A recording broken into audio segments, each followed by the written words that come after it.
और उत्तराखंड के नेता प्रतिपक्ष यशपाल आर्य ने प्रदेश सरकार की जन की सरकार जन के द्वार योजना पर व्यंग्य करते हुए कहा कि सरकारी तंत्र नाम की कोई चीज नहीं बची। उन्होंने कहा कि कांग्रेस सरकार के कार्यकाल और बीजेपी सरकार के कार्यकाल की तुलना करें तो कांग्रेस ने प्रदेश में विकास किए। नेता प्रतिपक्ष यशपाल आर्य ने अंकिता भंडारी हत्याकांड का जिक्र करते हुए कहा कि इस मामले में सिस्टम की भूमिका संदिग्ध है और अभी तक न्याय नहीं मिल पाया। उन्होंने कहा कि सरकार केवल घोषणाएं करती है लेकिन धरातल पर कुछ नहीं होता।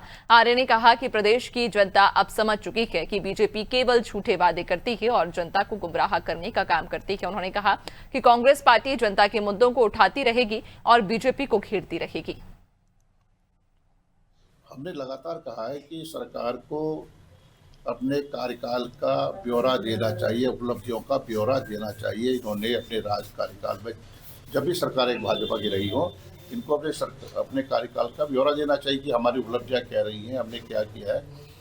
हमने ये भी कहा, इन्होंने 25वीं वर्षगांठ मनाई राज्य की। हमने कहा ये हिसाब दें, हम अपने कार्यकाल का हिसाब देंगे।